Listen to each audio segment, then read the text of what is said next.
foli ani tanuni an bɛ o lase Mali Actu filɛbaga bɛɛ lajɛlen ma Mali kɔnɔ Mali kɔ kan an ka foli bɛ se aw bɛɛ lajɛlen ma a mana kɛ fan o fan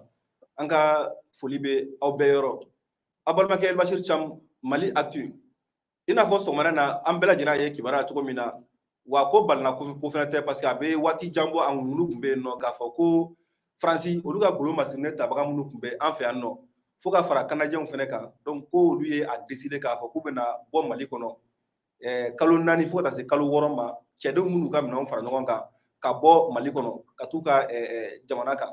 an bɛ hakililajigin k'a fɔ ko depuis san 2013 Faransi u nana intervention na Mali kɔnɔna la k'a ye k'a fɔ ko gɛlɛya o binna an kan gɛlɛya min ni a sɔrɔli teriya la kosɛbɛ Amadu Tumani Ture ale ka fanga min binna a y'a ninnu fɛ o kɔnɔna la dugu y'i profiter ka se ka Mali yɛrɛ yɔrɔ caman récupérer ni an yɛrɛ tun b'a fɔ les 2/3 du Mali du pays olu bɛɛ kun binna banbagaci wale kɛbagaw bolo kɔnɔ donc 2013 la Faransi nana d'abord avec Serval k'a fɔ ko gɛlɛya binna an kan k'u bɛna ka na an dɛmɛ u yɛrɛ kun ko mɛnta tɛ k'a bɛna dan kalo 6 dɔrɔn k'u bɛ yɔrɔ nettoyer ka tila ka segin ka taa u fɛ yen nɔ mais depuis o don fo bi san 9 ani dɔɔni Faransi bɛ an fɛ Mali kɔnɔ yan nɔ maa caman yɛrɛ ka jate la olu y'a ye k'a fɔ ko Faransi yɛrɛ ka nali ye min fara gɛlɛya kan a m'o bɔ a la hali n'a y'a sɔrɔ maliyɛn dɔw fana bɛ sɔrɔ sigida dɔw la minnu b'a fɔ k'a fɔ ko tiɲɛ la Faransi sɔrɔsiw bɛ ka lakana lase olu ma parce que olu bɛ yɔrɔ min na Mali ka golomasirilen tabagaw tɛ yen nɔ Faransi de bɛ yen nɔ ka olu lakana donc maa caman ni a ka yeta don bi walasa ka se ka masala o kan an balimakɛ fila bɛ an bolokɔrɔ kelen ale bɛ an kɛrɛfɛ yan nɔ Siri Lamini maa dogolen tɛ tuguni a ka cɛsiri ka bon jamana in kɔnɔna la kosɛbɛ fo ka taa se Burema Sagara ni ale ye Dana Amasago ka bolofara min bɛ Bandiagara ale ye o maa ɲɛmaa ye yen nɔ d'abord an bɛ kuma di Burema Sagara ma olu minnu bɛ cɛsiri fana la terrain sanfɛ walasa ka se ka adamadenw an'u bolofɛnw fo ka taa se an ka dugukolo ma ka se k'u lakana cogo min na an bɛ kuma di ale ma ale ka se ka a ka yeta fɔ an ɲɛna Barikani taatɔ min filɛ nin ye a bɛna se ka kɛ sababu jumɛn ye an ka jamana ma Burema i ni su a ne ye dɔ ye f'i ka présentation na donc n'i bɛ se ka folikan min b'i bolo k'a lase Mali Actu filɛbagaw ma ani yɛrɛfɔ min b'i bolo k'a lase u ma san'an ka don babu kɔnɔ. Alhamdulilahi rabbil alamina n bɛ maliyɛn bɛɛ fo cɛ n'a muso an ka chef d'état major Yusuf Toloba tɔgɔ la an ka commandant bɛɛ tɔgɔ la n b'aw bɛɛ fo ne tɔgɔ Burama Sagara président coordination Bayangara Dana Amasago o bɛ ne wele Debu Sagara Debu an cɛ ani baraji nba bon e ka fɔ la voilà ko Barikani talen ani Faransi talen ani jamana wɛrɛ talen o kɔnɔ ani u ka avantage o tɛ bɛɛ ne bɛna min f'i ye anw ye patriote an ye maliyɛnw de an ye africains de an ko an bɛna an yɛrɛ lakanda o de kama Dana Amasago ye marifa ta awɔ maa dɔ n'i b'a dɔn pays tɔgɔ c'est classé patrimoine international a bɛ comme patrimoine international o ye diɲɛ bɛɛ ka ko de depuis san 5 depuis san 6 pays dɔgɔn bɛ tasuma na bagan bɛ ka taa mɔgɔ bɛ ka faga fɛn bɛɛ an b'a Barikani ye an ma farajɛ yɛrɛ de ye yan mɔgɔ min b'a anw fɛ o ye MINUSMA de ye MINUSMA nana Bayangara MINUSMA nana Koro MINUSMA nana Douentza an ye sigi caman kɛ MINUSMA fɛ olu ko u ka nakun ye Mali la u tɛ marifa ci mɔgɔ kan anw bɛ ka sa anw yɛrɛ ni an ka biɲɛ an ka fɛn bɛɛ an ka jamana bɛ ka ban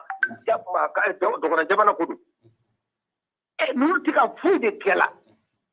dugu kelen dugu fila dugu saba a yɛrɛ cira MINUSMA yɛrɛ ɲɛ na u ma foyi kɛ ne hakili la u nakun ye nafa de ye u nakun ye anw dɛmɛni de ye n'o tɛ anw yɛrɛ fan fɛ kɔni u ka dɛmɛ anw m'a ye vraiment u yɛrɛ ka dɛmɛ u taali u nali u yɛrɛ nali yɛrɛ o ye doni anw fɛ yɛrɛ n'o tɛ anw jigi dalen bɛ min kan c'est-à-dire que an ka collaboration ani an ka armée cɛ an ka baara kɛ ɲɔgɔn an ka cɛdenw an ka baara kɛ ɲɛfɛ o de anw hamina ye an hamina tɛ mɔgɔ wɛrɛ ye amina tuwawiyo amina de anyiradi na sira ka barake o de janye Burama Sagara ani kolone foi tinasa Burama Sagara ame aflebo akla jinga foko ali francika o nali de konala ibai ka foko femiye shawulu makele o yakubara kosobe anga chamanche mara konala no e motie ina fo watiro kungara kungane be kosobe dogono bamanaw flaw ka foko ni shashi saba ku nyati se ka da nyogon ka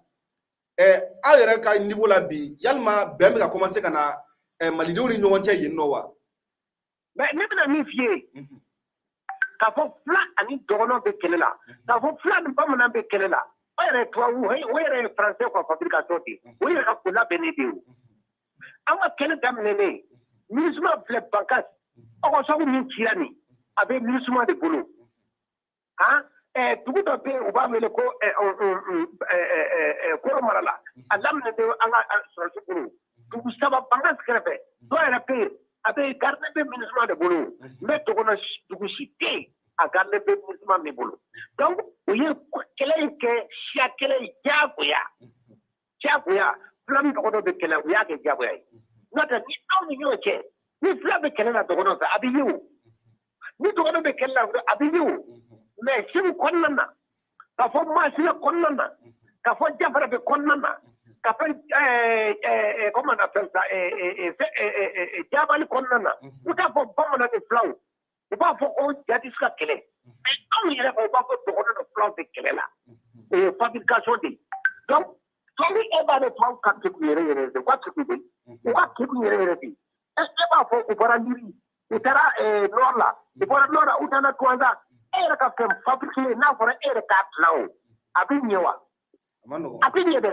ne yɛrɛ fɛ ne yɛrɛ n'i ye ne ɲininka ne yɛrɛ MINUSMA ɲɛmɔgɔ yɛrɛ nana baɲangana ne y'a f'a ye olu ko u tɛ marifa ci olu t'a ye u bɛ na mɔgɔ lajɛ dɔrɔn de e bɛ ka mɔgɔ lajɛ mɔgɔ bɛ ka taa marifa mɔgɔ bɛ ka faga e yɛrɛ bɛ ka lajɛ e yɛrɛ tɛ mɔgɔ fagala ye wa donc an yɛrɛ ka mɔgɔ ko olu yɛrɛ MINUSMA ye MINUSMA bɛ olu de bɛ arme di mɔgɔ ma sisan MINUSMA France ko k'a bɛ taa France de bɛ taa a bɛ taa ni Europe bɛɛ ye France tun don wa Europe tun don e kelen bɛ taa i bɛ taa ni mɔgɔ tɔ ye donc ça veut dire fɔlɔ fana France de tun bɛ Europe tun tɛ yen o tɛ tiɲɛ kan o ni tiɲɛ don kɔlɔ e hakili la kɔlɔlɔ de kɔlɔlɔ mais n bɛ min dɔn an ka armée ani an ka donso an ka ɲɔgɔn tɛgɛ minɛ an ka baara kɛ Mali la Mali bɛ ɲɛ ni Ala sɔnna ma ayiwa Burama Sagara an b'i fo kosɛbɛ i sɔnna ka i ka ɲɛta fɔ an ye Dara Masago cɛbali i ye kosɛbɛ debu tuma o tuma ni Maliyaki mago jɔr'i la wele bɛ bila i ma i ka dɔnta ye min ye i b'o fɔ ka kɛɲɛ ni kibaruya min bɛ yen nɔ an b'i fo o la kosɛbɛ an b'a fɔ halisa ko Maliyaki mɔgɔw ka to filɛ sɔgɔli an na halisa ka ni Burama Sagara to ɲɔgɔn bolo lala kibaruya foyi tɛna kɛ centre kɔnɔna la Dana Masago yɛrɛ kun k'an tɛna se k'a sɔrɔ ko k'a lase an filɛbagaw ma. N bɛna min fara kan i b'a fɔ an ka nouvelle autorité u kana vraiment donso minnu bɛ yen u kana kɛ bolo kɔfɛfɛn ye u ka baara armée de bolo ye an ka ɲɔgɔn réconcilier an ka baara kɛ an ka taa DDR an ka baara kɛ tiɲɛ kan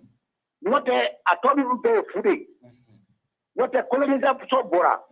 u ye anw coloniser u bɔra yɔrɔjan ka na fo sisan i y'a faamuya bala n'a fɔra ko tɔw bɛ an furakɛ kɔni i ka intérêt bɛ yɔrɔ min na n'a fɔra olu yɛrɛ de bɛ an furakɛ kɔni a ka gɛlɛn dɛ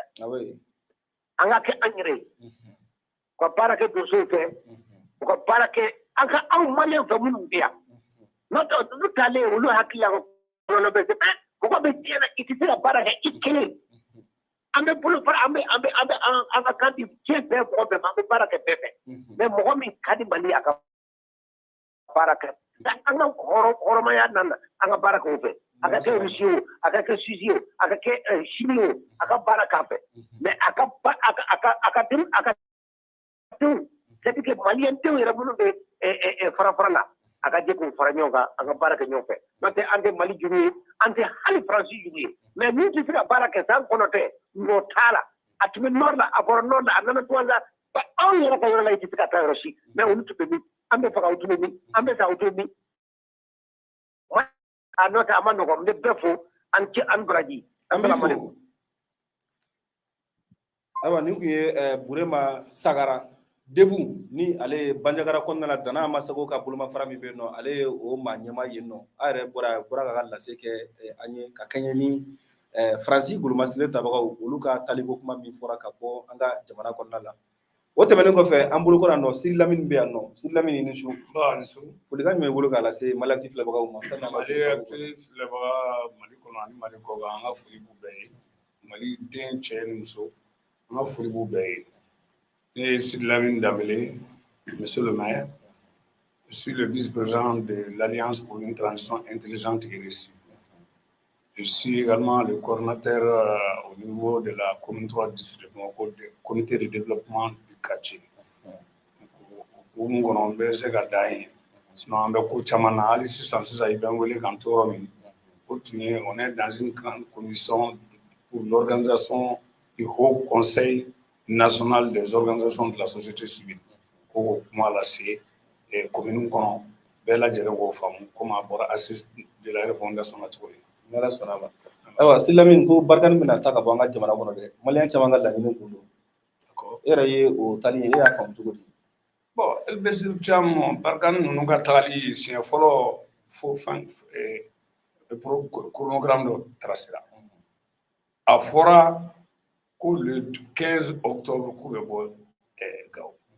ko le 15 novembre k'u bɛ bɔ yɔrɔ dɔ le 15 décembre k'u bɛ taa pewu o ma fɔ wa mun na tagali kura kuma bɛ yen de an b'o la tuma kelen min na jamana kɔnɔna na depuis IBK ka fanga kɔnɔ a fɔra ko fɛn dɔ b'u bolo ko Takuba k'a kana na o ja o nalen don u b'a fɛ k'o tɔgɔ da ko Sahel est-ce que Serval nadon Sahel ko kuma de fɔra wa maliyɛnw k'o lamɛn Serval nadon a fɔra de ko ils viendront libérer le nord du Mali qui a parlé de Sahel k'u b'a kɛ kalo wɔɔrɔ kɔnɔna la k'u b'a kɛ kalo wɔɔrɔ kɔnɔ o Serval de yɛlɛmana k'o kɛ barikani ka tila k'o mɔnɔbɔ ka MINUSMA créer ka tila ka tubabuw kɛ MINUSMA kunkolo bɛɛ la ka tubabuw bɛɛ lajɛlen kɛ Serval kɔnɔ barikani kɔnɔ ka tubabuw bɛɛ lajɛlen kɛ Takuba kɔnɔ ka tubabuw bɛɛ lajɛlen kɛ G5 Sahel tubabuw kɛ G5 Sahel kunkolo la c'est-à-dire à toutes les organisations à toutes les forces étrangères a ɲɛmɔgɔso kelen tɛ yen ni tubabu t'a la lamɛnbagaw ni tubabu b'a la o n'a fɔra ko tubabu ka taa u bɛ dɔ lataa ka dɔ to yan cogo di komi an balimakɛ bɛ k'a fɔ cogo di olu bɛ terrain kan u y'a ye u ka sagaw bɛ ka faga u yɛrɛ damaw bɛ ka faga u tɛ se ka sɛnɛ kɛ u tɛ se ka mɔni kɛ u tɛ se ka fosi kɛ denmisɛnnin san fu fo ka taa bila san 10 kɔ o bɛ faga o bɛ jigin n'a fɔra ko o bɛ ka kɛ e ɲɛkɔrɔ k'e nana mɔgɔ min dɛmɛ o dɛmɛ bɛ min maninfinw kana to k'i tulonkɛw de la parce que u tɛ se ka dɛmɛ mɔgɔninfin fagali k'o ni politiki ɲagami politiki yɛrɛ en soi en Europe a tile kelen ma kɛ sababu ka mɔgɔninfin faga jamais awa ɲɔgɔn jɛrɛ an ka ɲɔgɔn dɛmɛ a bɛɛ b'o de hukumu kɔnɔ a ma deli ka dilan ko dɔ ka degun o tɛ yen donc ɲɔgɔn dalajɛ bɛ kɛ diɲɛ kɔnɔ organisation internationale nationale a si ma deli ka dilan ko dɔ ka adamaden ka degun kan e nana k'e nana dɛmɛ na ko e tɛ mugu ci mais mugutila bɛ ɲɛkɔrɔ a bɛ ka maliden faga ko k'a nɛgɛ k'o nɛgɛ ko ka sigi ka fɔ kɛ n'a ye e ma marifa minɛ a la kuma dɔw fɔra accord kɔnɔ fɔlɔ o yɛrɛ ma kɛ sani k'u kirikiri ka taa ko wɛrɛ kɛ pourquoi u b'a fɔ accord kɔnɔ ko ka u cantonner k'u bila ka tila k'u moraliser k'u désarmer o kɔfɛ k'u réinsérer pourquoi ma kɛ n'a bɛ f'o ma le DDR k'o kɛ commission d'a ma Zabi Oussiri Mohamed b'o de ɲɛmɔgɔya la bi démobilisation désarmement voilà et réinsertion dans les forces du Mali vous comprenez maintenant o waleya min taara o ma kɛ o donc ne de bɛ ka toujours fagali kɛ aw sigilen bɛ ka ne filɛ vous êtes complice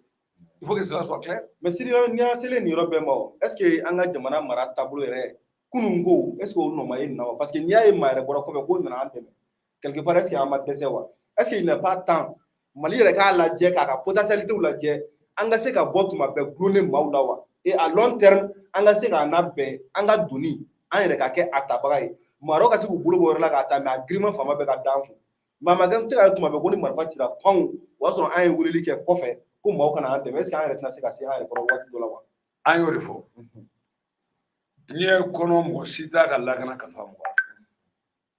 ibe wati de ke ibe mo lakana ne bise ka ngadu lakana ka fa elbisi la ni nya kalfa la c'est un temps mais a kalfa lembe ela ni ne dembora ko bo so isigile ya dobe a klo tege isigile na dobe bien ni sora la isigile na otuma e ka lakana mu nya ne ka so dala o ga kono ika mu ay mu nya muso be ten dembe ten je nyon wore mana na so kono kurgono kena mawo de gumbula adum fura ko lakana baga be lakana baga is mesa lakana baga na fatu ka lakana la o kata ka bone ko o de la ni kera amena me be ka yoro mi fo o ye kisedi c'est pour cela bi foli be nouvelle autorité ku fo ko tegere fuye ku wali mandon u ya hakili mi soro ka u bo ni alfo ma c'est tempo glio ni janfa belebeleba min tun bɛ sɔn ka labɛn jamanakuntigiw fɛ k'o da jamanadenw kun jamanaden aw sara o aw bolola o jamanakuntigiw ka sira t'a la jamanakuntigi tɛ dɛ kelen tɛ dɛ a n'a ka gouvernement bɛɛ c'était comme ça jamanakuntigi wo a n'a ka premier ministre n'a ka ministre bɛɛ tun bɛ sɔn ka complot kɛ jamanaden kama o de tun bɛ yan u tun bɛ sɔn jamanaden fanba bɛ sa olu bi jɔ dɔrɔn ko nous connaissons par la dernière énergie ou bien par la dernière a banna. Donc maintenant n'an ye fangatigiw sɔrɔ bi mun b'a fɔ ko non à cette décision pareille n bɛ n ka jamanadenw de lamɛn n bɛ n ka jamanadenw kɔ n bɛ taa ni n ka jamanadenw ka hakɛw ye o tuma la olu tɛgɛrɛ bɛ f'u ye mais n bɛ ka min y'a la a kana kɛ fiɲɛ ye o ye mun ye comment se fait-il k'a bɛ fɔ k'u bɔra Gao bɔ kɛra Gao depuis octobre 6 je m'abuse octobre ko bɔra Gao ka bɔ Gao octobre mais mois de janvier la ko ye boni kɛ Gao donc u y'u to frontière de la ka Gao bon wa et on a dit qu'ils ont tiré à 3 kilomètres et tu sais e bɛ se k'i to Gao ni yɔrɔ jumɛn frontière la Niger de frontière la ka taa 3 kilomètres sɔrɔ Gao ka yɔrɔ bon a ma bɔ dɛ c'est pour vous dire k'a ma bɔ mɔgɔw bɛ labɔli ko kuma min na an y'u yɛrɛ u nana dɔw nana avion dɔw nana dugumasira fɛ u n'u ka sanubɔlanw u taara n'o de ye n'o tɛ kɛlɛkɛminɛnw kun tɛ o kɔ ka tɛmɛ ka t'i yan ka na Bamakɔ traversé ka taa kɛlɛkɛminɛnw tɛ n y'a fɔ mɔgɔw ye a don Babemba yɔrɔ la ko monsieur le maire ko Faransi ka tɛgɛrɛ fɔ n ko a kana tɛgɛrɛ fɔ parce que ninnu filɛ ka tɛmɛ ni minɛn min ye ninnu tɛ kɛlɛkɛminɛn ye ninnu bɛɛ ye c'est pour détecter les ressources minières de notre sol donc n'a m'aw kɛcogo dɔn an ka dugujukɔrɔ nafolo bɛɛ bɛ taa don nataw la aw bɛ tɛgɛrɛ fɔ la nin min na u bɛ tila ka an faga yan mais c'est après Monsieur Lamine ne ma min faamuya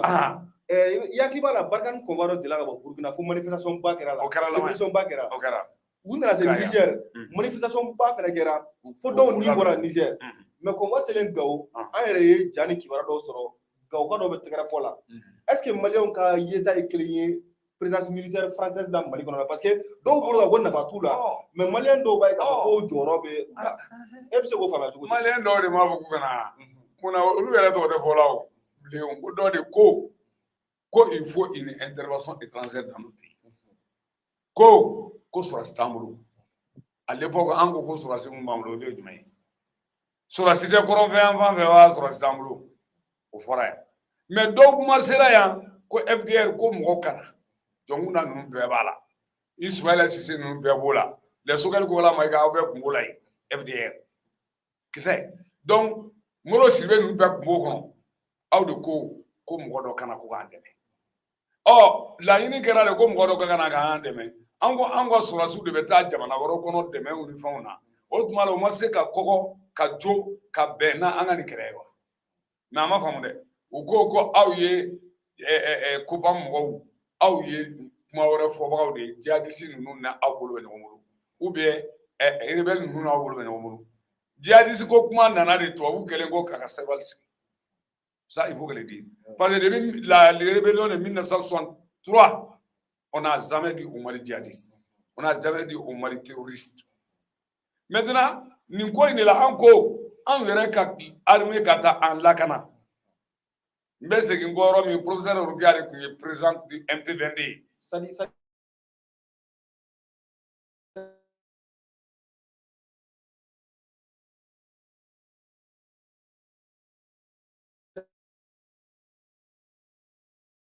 ko min tɔgɔ tun dalen Umaru Mariko tun taa MPP o de tun ye COPAM président ye Yunus Ahmed Dicko o tun ye vice président ye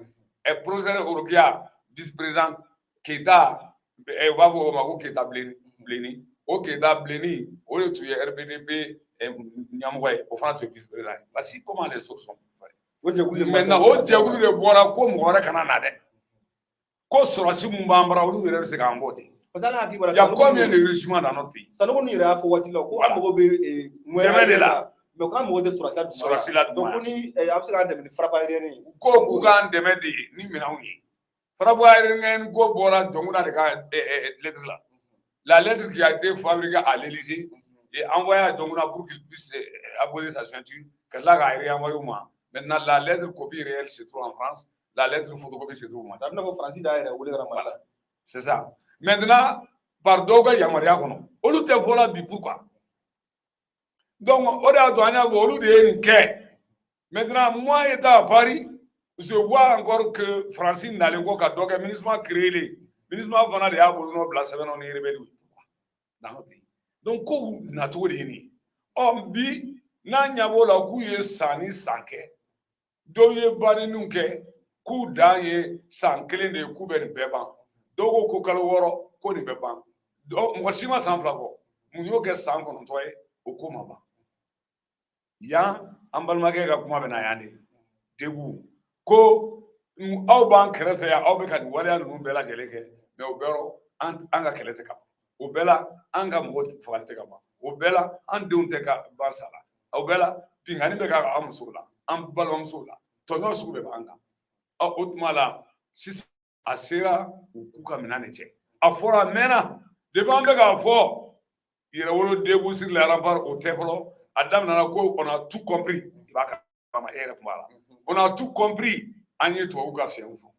an ni Kidaliwaw de y'a baara kɛ ani Tɔnbukutuwaw ani Gawowaw an n'olu bɛɛ de y'a baara kɛ parce que olu bɔra dugu na ka na ni kibaruya min ye yenkaw yɛrɛ de bɔra n'a kuma ye tubabuw ka présence de y'a to baara kɛlɛ wulila ko tuguni cɛmancɛ rɔ i ka kuma latigɛ tɛ on a tout compris kɔnɔna la yɛrɛ k'a fɔ ko hali tubabu tun bɛ fɛ k'a fɔ ko farafin minnu bɛ kurudufan fɛ k'olu yɛrɛ tɛ buramɛ kɔrɔnfɛ buramɛ fɛ mais i b'a dɔn ko on a tout compris la kɔrɔnfɛ mɔgɔw cɛmancɛ ko Faransi de y'an ka gɛlɛya ye o de sigi kɛra bourse travail la sigi ko joli ka taa conférence kelen kɛ ou bien meeting ba kelen kɛ de ko kɛra o ko si sara dɔɔni an nana an yɛrɛ sɔrɔ mun kɔnɔ o kɔfɛ ko PPP Parlement populaire du peuple o kuma an nana an yɛrɛ sɔrɔ fana kɔnɔ o bɛɛ ye de tubabu ka an ka bɔ tubabu jɔnya la an ka bɔ tubabu hakili kɔnɔ tubabu de y'an mara dɛ mais bi u tɛ se ka to k'an maralen to tubabu ka politique min bɛ ka kɛ an ka jamana kɔnɔ a ma ɲi dɛ donc vraiment o hakilinaw bɔra o la an bɔra o PPP kɔnɔ fo an ko Parlement populaire du peuple k'an bɛ taa assemblée la don kelen ko ka taa mɔgɔw cɛ ka bɔ yen i y'a faamu b'a la ko y a trop d'ordre dans l'assemblée nationale du Mali député ka mandat bannen kɔ o de kun PPP n b'a f'i ye bi Pape Diallo ale b'a la ala k'a ɲuman bɔ kaso la bi fu ne wari di ye i tun b'a la an bɛɛ tun b'a la drapeau tun bilalen b'an kan ka dugutigiman gɔn an kan kolo la tɔw kɛlen bɛ ka bilenman da guwangala la an y'o bɛɛ f'u ye nin si tɛ ko kɛcogo ye mais tubabu ka gɛn nin ko o de kɔfɛ ye kɛra la k'a fɔ nin on a tout compris nin kɔnɔ fɛrɛ de tɛ an ka kɛlɛ yɛrɛ juba ju tɛ tubabu de ye wa depuis yɔrɔ jan u y'u to yɔrɔ la ka yan tilan n'aw y'a sɔrɔ anw n'aw jɛ ka tilan parce que ça c'est une grande politique internationale qu'ils ont fabriquée depuis le temps de Sarkozy ATT Sarkozy Kadhafi u ye fabrication min kɛ ils vont créer la République arabe islamique de l'Azawad donc hakilina tun bɛ yen n'o hakilina tun bɛ yen donc tubabu b'i to yɔrɔ jan ka an ka yɔrɔ gide ni tubabu b'i to yɔrɔ jan ka an ka yɔrɔ gide sisan tubabu yɛrɛ ye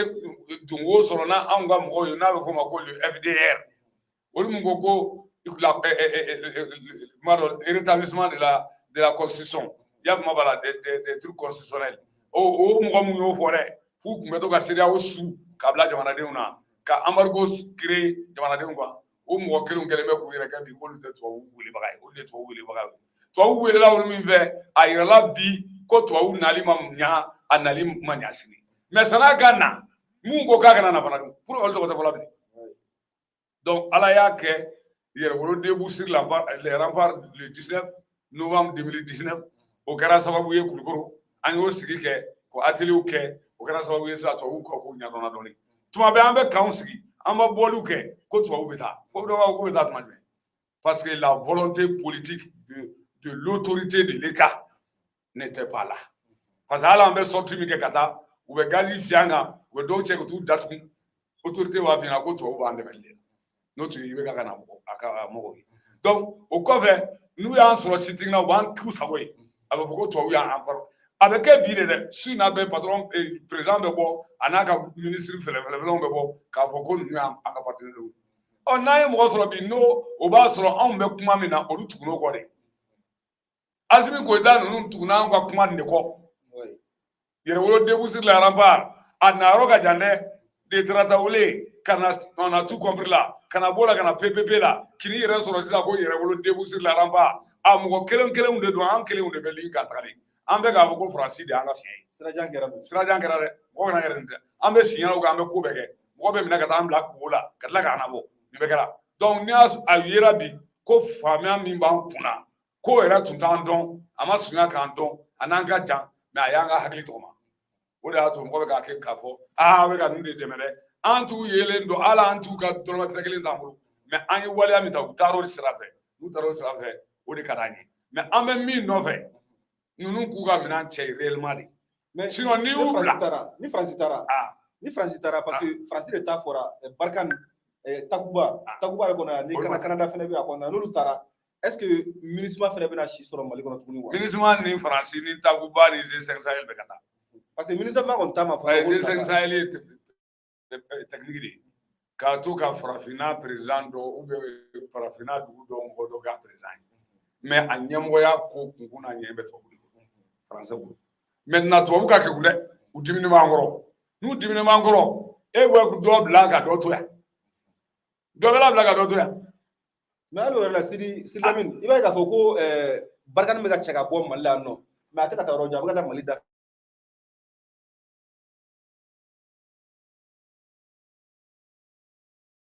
jamana dɔ o tɛ tagali ye o i n'a fɔ n'u taara fanga dafili fɛnɛ kɛra jamana dɔ kan i n'a fɔ Burkina i n'a fɔ Guinée k'a fɔ ko peut-être bɛna se ka dɛmɛ Mali ka gɛlɛya in ma est-ce que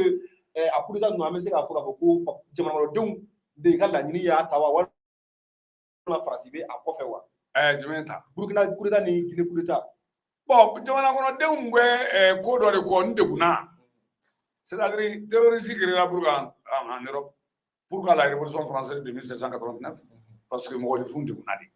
quand les gens souffrent ka se degré dɔ la u bɛ bɔ k'u yɛrɛ yira donc jamanakɔnɔdenw de y'a yira ko Louis XVI vous nous avez trop terrorisé en France c'est ce qui a créé la révolution française or o tɛ 1789 ye o ye bi ya n k'olu ko de ko u bɛ ka terroriser mais olu ma minɛ k'u kan tigɛ dɛ mun y'an ka kantigɛli kɛ yan olu n'olu bolo bɛ ɲɔgɔn bolo mun y'an ka mɔgɔw bila dingɛ kɔnɔ olu n'olu bolo bɛ ɲɔgɔn bolo mun ye mɔgɔw jeni olu n'olu bolo bɛ ɲɔgɔn bolo donc e bɛ dɔ bila ka dɔ to ne t'o de faamu ko in na ni kɔni ni autorité y'a kɛ Faransi ka taa ka Faransi fankelenma to a fu de Faransi ka taa fana o tɛ ka dan an ka frontière la parce que janvier c'était cette question du Sahel qui va venir par rapport à cette question u b'a fɔli min kɛ an ka bɔ Mali kɔnɔ mais an bɛ taa Mali kɛrɛfɛ dugu la o ye nkalon de dɛ tiɲɛ tɛ dɛ u bɛ an ka jamanaw yɛrɛ bɛɛ de to yen n'u y'o to yen an bɛ ɲɔgɔn ye yan il y a combien de rugissements au Mali il y a autres partenaires au Mali autres encore partenaires au Mali qui n'est pas la France donc pourquoi an balannen bɛ ninnu na k'a fɔ ko ni ninnu bɔra an bara k'an bɛ sa d'autres disent que ni français taara an tɛ balo CEDEAO tugunnen b'olu de kɔ Union africaine tugunnen b'olu de kɔ Union européenne tugunnen b'olu de a bɛ fɔ min ma EMOA fana nali tugu kɔ a kɛra bɛɛ ɲɛna sisan à travers la manipulation française u bɛɛ tugunna kɔ k'a fɔ k'u b'an sanctionner anw de degunnen don plus de 15 000 personnes sont mortes dans notre pays déplacées au Séto là plus de 200 000 personnes sont entre les frontières Burkina Niger Algérie Mauritanie o tuma olu bɛ to ten tɛ ya san kɔnɔntɔn i t'i ka so san kɔnɔntɔn i ni muso tɛ si ɲɔgɔn kan san kɔnɔntɔn i ni den tɛ ɲɔgɔn kalama san kɔnɔntɔn i ni degun bɛɛ bɛ ɲɔgɔn na par exemple an bɛɛ tun bɛ biro kɔnɔ yan n'an bɛ nin kɔrɔnfɛla nin tun na n'an filifilila ka taa frontière dɔ la a bɛ sɔrɔ an taara kɛ dondala de Sangono to ko aw ko anga to don dala dina nyamo ko ta kuma na mo sita ko kuma na mo be sangono to ke pulpulo la ko yo daga ni e do ba ko ga do daga e remedla ni do da rime sangono to ne kunga ga fonde e kana bota musomani daya chamani kana nike nini ndenda yoko ga maga resa we sangono to ni muso te yonga sangono to muso te ko muka ma de wala wolo hein ce côté social les gens l'ont oublié le rapatriement de ceci pour venir dans leur bataille où il y a combien de goumina ou kono ko kono kuka activité koro mene ali mo hakite tout le monde. Donc on crée maintenant la phase de l'aménagement nous va voir nous meta dumuni di mroma ACR kata dumuni di mroma katoka humanitaire ka aseti nyakele café bol nikele bourni nguruni obezaba côté là-bas 9 ans dans un pays où nous avons fait tout pour que vous soyez libérés dessous de l'Allemagne. Est-ce que nous nous supporter? Est-ce que vous voulez et puis d'autres nous les supportent, qu'on nous supporter, qu'on va voyager, supporter. Moi, j'étais on va vous montrer, moi, je vais crasser la vérité. Je dis que je suis désolé du comportement des trois chez nous. Comment ça veut dire que avant qu'il ne soit là, il y a eu combien de militaires égorgés? Le guillotinage de 335 personnes qu'au offre Djamana Mingono sur la Sekunda, lâchement, parce qu'ils n'ont pas les moyens de se soutirer. Oh, on a le Djamana Mingono, à toi, minimum soutenir pour est-ce que vous avez ministre là? Qui a mis les mines sous la terre? Dieu a bla. Ministre Dieu a bla. Barkan Dieu mine do anga dugo. Odmala wele bagaw Dieu a bla. Donc muyato ministre sotera fo aramade sugo bube tomotomo ka ke bore ko. Ne re do ne bala. O muyato muntu nyuto atete rebe fangala kumami. Hey, ne na obe kumala me ne be chencheni tukolon kumolo bole 3h 1h du matin. Donc le yo mina ne ta kera na yo wele ko kera mo ini ka mo ka kuma bana de bodun dungera anga kuma bana. Ça c'est fait en janvier 2012. Parce que be fangala. Donc aw be tani ko nu ta ko o mu mene ne to de fam. C'est pour cela ne ni mo te nyogo famu ni roina. Parce que aramaden de kanka aramaden ka aramaden laila. Ka aramaden na aramaden abe topota bulu to. Ka aramaden ga here ko nyini. Mais aramaden do be de ngono o ye doga tegre foye. Alors que adunga de gunta ere ka de guntlane. Vous dites que nous allons vous mettre dans sous l'amargot. Chaque Jack de paix à son âme aujourd'hui, il était le président du FDR. Donc, au lieu de FDR là, au lieu de coca embargo Kamalika. Maintenant, embargo Mangan, moi, je vais venir au frontière là, au Manianabo. Korabe Sena, au Manianabo. Moi, je vais faire Ferry, au Manianabo. Jenea avec Kula, Sunitle, au Manianabo. Ou Kapingani, avec Kula, au Manianabo. C'est là qu'il y a des égalités en sardine. Moi, je ne saurais cautionner ce que vous êtes en train de faire. Et rébellion encore depuis 1990 n'est pas. Ah oui, ndéoundi. Ah oui, andoundi. Ah oui, anga dem seriftinundi. Ah oui, wali amina. Est-ce que quand gani ke wali musola itatewa? Yari agabi au kelege. Que les gens comprennent. Maintenant, yari ko ninye mama sora wali adola. Minte be al Qur'an kono kuma otmala mben ikete. Donc ayer seben be al Qur'an kono koni mo mi seni bolo sonya bingani ke iseni bolo rebetre. O de problème. Yari ka ko créer le pharaon ne kubake ni en foi dra ka somo ka basakli tiuye benyana ho conseil islamique be ko ya. Donc pour leur dire que akana jigiyad la yadta ka toni ka tron to le boleno mais yari ta négociation mana bililo la ni yari ka négociation kana woni ntai par ntai il y a d'autres forces en dessous ça dire mun be ku tete ni tete ni dawo pour la même c'est ka mobili bomi ou be mobili bomi o de ya ira ou be marwa so soromi est-ce que pika mu be ka la malla est-ce que carburant be bo mali la ka de ku ka mobili kono wa Janfaro ka jamel marfa be bomi marfa mi bolo nu bola ka munto mu be ba to be marfa kura wara so pana ko me ndani ni o blo se roma nyamia jongula Traoré en est l'instigateur de cette histoire. Il y a un croquet, mais c'est toi, Yongouna Traoré, qui a voulu faire ça pour que parce qu'on a voulu faire la refondation depuis 2012. On a voulu faire Malikoura depuis 2012. À Djangele Megadassan. Nous avons un cadre des partis politiques pour la réussite. Quelle réussite? Nous avons fouillé devant l'Union africaine. C'est là qui n'ont pas voulu qu'il y ait une transition dans notre pays. Au lieu de ce qu'on a réussi, comment on appelle, les militaires, on est en train de vous caresser. Hôtel collection na. Ngo, Tireda, au 20 kono chemko sangare na ato, ani amadu kuita na chema iberu, au beka uyere nege, mba fawyana. Au beka suemi lani, vous ne voyez même pas 20 partis politiques. Donc vous allez dire que en menant à faire que démocratie de galatime, démocratie galatime. Démocratie m'a dit qu'à fond mon chier, qu'on y est patronnier, c'est billet, qu'est est mon côté là. Au moitié. Et la démocratie n'a jamais gobé celui qui ne dit pas la vérité. Avec moi de faire, moi me tiens fait. Avec moi de faire, celui qui tient à ses promesses. La démocratie a son loué. Mais la démocratie là, dans le faux, c'est vous qui avez fait que l'armée est comment on appelle, faible. Notre force armée est faible.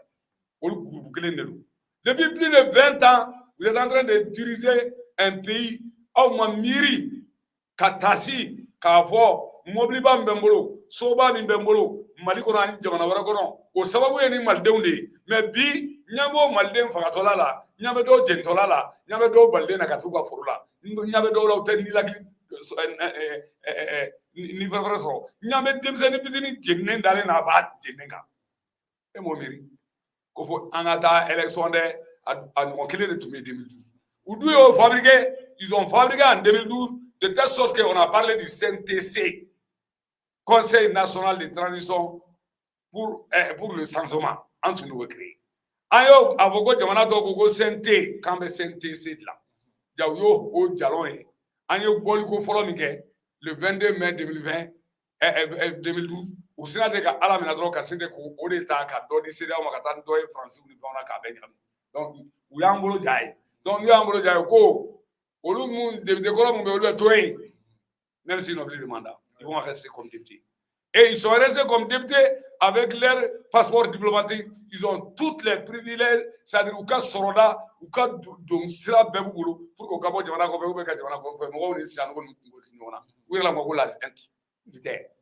c'est les petits qui ont renversé le pouvoir d'Amadou Touré. C'est les mêmes paroles aujourd'hui que c'est les enfants qui ont renversé le pouvoir d'Ibrahim Boubacar Keïta. Mais, au moment où nous voyons Halishini, genti militaire mi créera na uye que voilà katemendo iga ka doro do la tona ayen fo sanowele afo sanowele ko quoi de précédent ko non je n'aime pas le pouvoir we a dit akera to mi akera bena maintenant nous yo au clan mais c'est là qui disent que ibeka te boy et nous manga baragle moi jele nous ambe malide de ambe nomri libe ande ambe moke subia na mamso sude anan clumason de côté ça mais dobe so la nyari fait dobe so chili fait faut que cela soit clair doba fait avancement kake mo ka lafia dogo angana lafia na au lafia ba donner fra be hera ça c'est clair ni oulado ame maliko là c'est archi fou ni kera maliko les 5 colonels vous n'avez pas constaté ça abasoro el besir ko malika boni de ngono mais ne silamin damele monsieur le maire ne ba liga ko mais aucun soit à la peine ma kanga ministre au Pégata de la CNT. Ça c'était une grosse erreur. Vous savez que tant qu'on au Sénat, d'où c'est gros toujours. Emma Doye ou là, c'est là qui est en train de se dire aujourd'hui, allez moi goga les partis bleus depuis l'avènement de la démocratie. Herbam Van a gagné parti bleu à cause du MP22 Copam Krabena. C'est grâce à eux que Ibeka est devenu le président de la République. Le coup d'État n'est pas circulé en 2013. Au Cap Vert. Coup d'État en 2013, coup d'État en 2012. C'est les élections de 2013 qui a donné 77%. Donc, toutes les activités que nous avons menées au web, la radio, donc c'est pour dire que on en a marre des occupations des forces étrangères dans notre pays. Ils n'ont pas une bonne politique pour nous dire, pour vraiment nous libérer. C'est-à-dire, au lieu de faire un moto ko, au béoli, quand moto ta kadi do ma kadofra. Quand amarvala jigi, hélicoptère fait kadi do ma kadofra. Katla ka fula, ani dongono goshiwana, ko fabrication ka comme mi on gara uktusuni jamana ngona. O tuksuni, utu uranda. Uyo technique de créer. Donc dans cette technique là, en kumebo wabo min ambebo fregelen ko non tellement, on doit technique basra. Sinon, ils ont les drones. Ils ont tout. Ils ont tout le matériel pour détecter l'ennemi avant qu'il ne fasse quelque chose. Donc, qu'on dise à ces autorités de la France, Macron, Yves Le Drian, Marly, je suis désolé de vos comportements parce que nous sommes des Africains, mais n'oubliez pas que c'est vous qui nous avez appris à lire et à écrire. Donc, vous, dans votre pays, vous respectez le peuple. Donc, il faut que vous respectiez nos peuples et que vous sachiez aussi que nous sommes un pays, un État, une république, une nation. Il faut que cela soit très clair. Dirigé par les textes. Si la mine de la il faut qu'on se mette. Il y a analyse minke, et Amadji a beaucoup, en fait, chaman famille à la Kosovo. What il reste maintenant en Cantonie, mais comment nous pouvons faire pour le gringo à Kaka, pour la tombe, au Calamel qui a fait mal sur Allah. Donc, what il connaît, Sira Kapa. Ni foliga laban bi bolo kala se afle baga masani anga babu datu foliga nyala laban mi mene bolo très rapidement ka dan la me bawma e aw gona aw ta ke ko mi mana ke kun be ka buguri ka o e le ga bo baray sadri be kunu ne la je ko le son ta capital la ko dena ko jima ka ko no ko se ka ke malien ta kele modi ko do mana ke 100 be be bambane ki tant que nangola ante bono la ça c'est le dire parce que do be ka dinga se ka fenge fiansa wala awgatika donc na ansira kan yere bolo binya maliko kuma be mo chama dare de atem mo sono mela de atem ko wali ala de bon mu nye barake amase mo ko lu to fa yebli aw nya bay mo la boro sande aw nya bay mo la manifestation na aw nya mo la febela donc wali aw de koson amba fo aw ye malidew agato ka hagli jigi korolen ko la kunu nintume munko kabri kunu fobi aya ka sira jenge wa n'olu ma ta k'olu kɛ ɲɛmɔgɔw ye ne ɲɛ tɛ ko la parce que u bɛ ko dilan dɔrɔn suko ni dugusɛjɛ tɛ i bɛ dɔw sɔrɔ ɲɛmɔgɔya la a yɛrɛ man kan n'a ye a ma surunya n'a ye Barack Obama nana nin cogo de la depuis sénateur fo k'a kɛ président de la république ye donc n b'a fɛ k'o yɔrɔnin fɔ k'o walawala mɔgɔw ye mɔgɔw k'o yɔrɔ faamu o de y'an ka folikan belebele ye aw bɛɛ ni ce ani baraji a ka lamɛnni na. Ayiwa an bɛ se ka min fɔ ka da o kan o de ye barikani tatɔ min filɛ ka bɔ an ka jamana kɔnɔ ka fara force takuba kan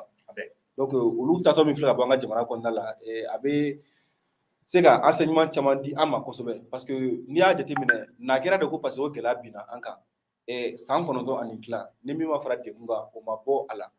mais ninnu ka tali o kan ka kɛ waleya ye sababu ye an ka jamana ɲɛmɔgɔyasow la fo ka taa se an ka armée kɔnɔna la jogo jugu dɔw tun bɛ yen nɔ fɔlɔ olu jogojugu fana ka se bilali ye parce que ne ninnu bɛ ka taga o b'a yira k'a fɔ ko an ka guloma sigilen tabagaw olu de bɛna bila kow bɛɛ lajɛlen ɲɛma walasa olu fana ka se ka baara kɛ ka se ka jamana kisi ka jamanadenw kisi fo olu fana ka bila moyen dɔw kɔnɔna la an b'a kalama ko caman kɛra nka caman tora halisa parce que maa minnu bɛ marifa ta ka jamana la défend olu maaw u kan ka bila condition kɔnɔna la a kɛra u taɲara o a kɛra u ma taɲa o u kan ka bila condition kɔnɔ u bɛ taa ka minnu t'u kɔ olu fana kan k'a dɔn k'a fɔ k'u somɔgɔw a kɛra u cɛ ye a kɛra u fa ye a kɛra u den ye u ka se k'a dɔn k'a fɔ ko u ka karimasina min binna maliko la a ma bin ten gansan donc hali maa minnu ni ala b'u ka kalifa minnu la kɛlɛkɛyɔrɔ ninnu na olu ka janaja a kɛcogo kan ka kɛ ka a kanu don maaw la ka a to maaw k'a dɔn k'a fɔ ko nin min dalen filɛ nin dugu jukɔrɔ cɛfarin dɔ don a jamanako la a sara jamanako la donc jamana ɲɛmɔgɔw ka cɛsiri kɛ kosɛbɛ ka taa o yɔrɔ sira fɛ minnu fana bɛ yen nɔ k'u bɛ kɛlɛkɛyɔrɔ la parce que dans toutes les guerres toutes les armées du monde ont besoin de héros i b'a sɔrɔ kɛlɛ dɔw bɛ kɛ armée bɛ se ka sebaaya sɔrɔ nka a kɛlen bɛ ko balontan équipe yɔrɔ a b'a ye k'a fɔ ko ni matchiw kɛra i b'a ye dɔw bɛ kɛ homme du match ye ni compétition banna dɔw bɛ kɛ meilleur joueur ye meilleur buteur meilleur gardien olu bɛ détecter kɛlɛkɛyɔrɔ fana la ni kɛlɛ bɛ sen na il faudrait que commandant fana ka se ka détecter k'u médaille d'u ma au fur et à mesure que kɛlɛ bɛ ka continuer a ye bataille dɔ kɛ bi armée sɛbɛn sɔrɔ o bataille la jɔn ni jɔn y'i jɛniyɔrɔ fin kosɛbɛ jama kɔnɔna la olu ka détecter médaille ka d'olu ma sur place yɛrɛ la i b'a ye campagne bɛ taa kuncɛ yɔrɔ o yɔrɔ min ka médaille mana caya jɔnjɔn belebeleba dɔ fɛnɛ ka ta ka d'o ma jamana kɔnɔna la o bɛ kɛ sababu ye hali armée kɔnɔna la denmisɛnnin minnu bɛ a kɔnɔna la olu bɛɛ ka ala deli u bɛɛ ka cɛsiri bɛ bonya cogo min na médaille ba min dilen filɛ ko f'u bɛɛ ka nin sɔrɔ o de bɛ diɲɛ armée caman na taa ɲɛ an ka essayer an ka taa o fɛnɛ sira fɛ donc bi babu an b'a jigiya k'a fɔ ko an ye faamuyali sɔrɔ a la kosɛbɛ a tɛna dan nin ma Siri Lamini bɛna to an bolo kɔrɔ kibaruya minnu mana kɛ an bɛna to ka wele bila an ma waati ni waati a ka se ka na a ka analyse développer an filɛbagaw ye nin kun ye an balimakɛ Elibasi Cam ka lase ka bɔ Mali Actu la aw ni ce a k'an bɛn a ɲɔgɔnna wɛrɛ ma.